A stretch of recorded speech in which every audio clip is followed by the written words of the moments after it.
తూర్పు గోదావరి అనంతపురం జిల్లాల వైసీపీ అభ్యర్థులు ఎవరో ఇవాళ లేదా రేపు ప్రకటించబోతోంది ఆ పార్టీ అధిష్టానం. మొత్తం 25 మంది అభ్యర్థుల పేర్లను ప్రకటించే అవకాశం ఉంది.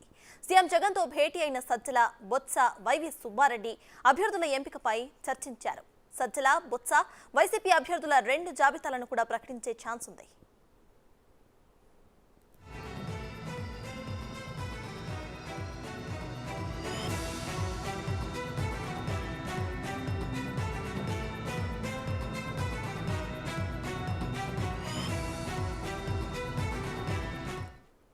ఉమ్మడి తూర్పు గోదావరి అనంతపురం జిల్లాల వైసీపీ అభ్యర్థులు ఎవరో ఇవాళ లేదా రేపు ప్రకటించబోతోంది ఆ పార్టీ అధిష్టానం. మొత్తం 25 మంది అభ్యర్థుల పేర్లను ప్రకటించే అవకాశం ఉంది.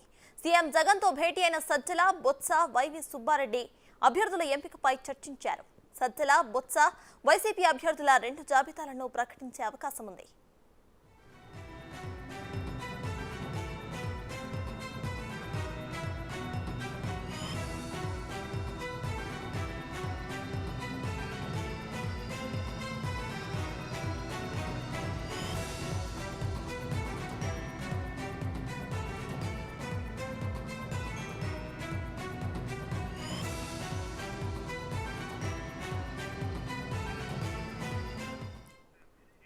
ఉమ్మడి తూర్పు గోదావరి అనంతపురం జిల్లాల వైసీపీ అభ్యర్థులు ఎవరో ఇవాళ లేదా రేపు ప్రకటించబోతోంది ఆ పార్టీ అధిష్టానం. మొత్తం 25 మంది అభ్యర్థుల పేర్లు ప్రకటించే ఛాన్స్ ఉంది. సీఎం జగన్తో భేటీ అయిన సజ్జల, బొత్స, వైవి సుబ్బారెడ్డి అభ్యర్థుల ఎంపికపై చర్చించారు. సజ్జల, బొత్స, వైసీపీ అభ్యర్థుల 2 జాబితాలను కూడా ప్రకటించే అవకాశం ఉంది.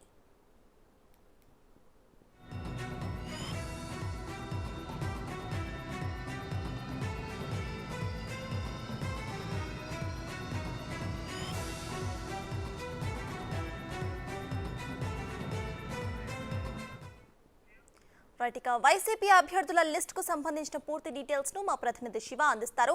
శివ, చెప్పండి, అభ్యర్థుల లిస్ట్ అయితే ఖరారైపోయినట్టు తెలుస్తోంది. రేపు లేదా ఎల్లుండి కూడా వచ్చే అవకాశం ఉన్నట్టు కూడా తెలుస్తోంది. సో దీనిపై మీ దగ్గర ఉన్న అప్డేట్స్ ఏంటి?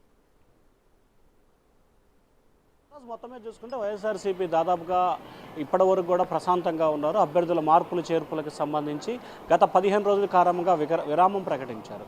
అయితే ఈరోజు ముఖ్యమంత్రి స్వయంగా రంగంలో దిగి తూర్పుగోదావరి, ఉభయ గోదావరి జిల్లాలో అనంతపురానికి సంబంధించి కూడా ఈరోజు కీలకమైన చర్చ జరిగినట్టు తెలుస్తూ ఉంది.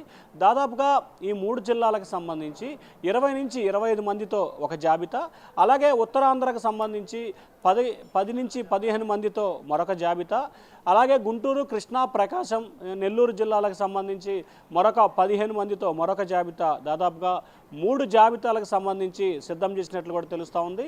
ఈరోజు ఉదయం ముఖ్యమంత్రి జగన్మోహన్ రెడ్డితో regional coordinator Botsa Satyanarayana, Sajjala Ramakrishna Reddy, YV Subba Reddy తదితరులు కూడా ఆయనతో భేటీ అవడం జరిగింది. ఈ భేటీకి సంబంధించి మార్పులు చేర్పులకు సంబంధించి ఎవరిని ఎక్కడికి పంపించాలి, ఎవరిని ఏ వైపు నుంచి ఎక్కడికి బదిలీయాలి, ఒకవేళ సీటు కేటాయించని వారికి ఎటువంటి అవకాశాలు కల్పించాలి ఏందనే దాని మీద కూడా విస్తృతంగా వీరు చర్చించినట్టు తెలుస్తూ ఉంది. దానిలో భాగంగానే ఈరోజు కానీ రేపు కానీ దాదాపుగా 25 మందిని జాబితాతో కూడుకున్న జాబితా విడుదల చేసే అవకాశాలు అయితే కనిపిస్తూ ఉన్నాయి. అయితే ప్రస్తుతం మంత్రివర్గ ఉపసంఘం సచివాలయంలో మున్సిపల్ ఎంప్లాయీస్తో చర్చలు జరుపుతూ ఉన్నారు. దాంట్లో బొత్స సత్యనారాయణ, సజ్జల రామకృష్ణారెడ్డి మెయిన్గా ఉండటంతో కూడా జాబితా ఈరోజు విడుదల చేస్తారా అనే దానికి సంబంధించి కూడా కొంత సమాచారం ఉంది.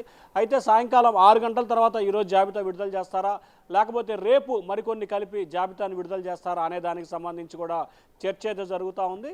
అయితే గతానికి సంబంధించి కూడా ముఖ్యమంత్రి ఏదైనా జిల్లాలో పర్యటనకు వెళ్ళినప్పుడు ఆ రోజు కీలకమైన నిర్ణయాలు కానీ కీలకమైన ప్రకటనలు కానీ ఎవరు చేయకూడదని చెప్పి ముఖ్యమంత్రి ఆదేశాలు జారీ చేశారు. ముఖ్యమంత్రి రేపు కాకినాడ జిల్లాలో పర్యటిస్తున్న నేపథ్యంలో కూడా రేపు జాబితా విడుదలకు సంబంధించి ఉండే అవకాశాలు అయితే కనిపించట్లేదు. దాదాపుగా ఈరోజు కానీ లేకపోతే ఎల్లుండి కానీ జాబితాలు విడుదల చేసే అవకాశాలు అయితే కనిపిస్తూ ఉన్నాయి. మొత్తం 60 మంది అభ్యర్థులకు సంబంధించి మార్పులు చేర్పులు జరుగుతాయి. దీంట్లో 25 మంది, 11 మంది, 20 మంది, మరొక 9 మంది ఇట్లా 3-4 జాబితాలుగా విడుదల చేసే అవకాశాలు అయితే కనిపిస్తూ ఉన్నాయి. సత్తాస్, దాదాపుగా మనకు అందుతున్న సమాచారం ప్రకారం అయితే 5వ తేదీ తర్వాతనే జాబితా విడుదల చేసే అవకాశాలు అయితే ఎక్కువగా కనిపిస్తున్నాయి. ఒకవేళ కనుక ముఖ్యమంత్రి ఆదేశాలు జారీ చేసి జాబితా ఇప్పటికే జాప్యం అవుతుంది, రకరకాల చర్చలకు తావిస్తుందన్న అభిప్రాయాన్ని కూడా వ్యక్తం చేసినట్టు తెలుస్తూ ఉంది. ఆ అంశాన్ని కనుక పనిలోకి కనుక తీసుకున్నట్లయితే ఖచ్చితంగా ఈరోజు జాబితాను విడుదల చేసే అవకాశాలు అయితే కనిపిస్తూ ఉన్నాయి. Right, thank you Shiva.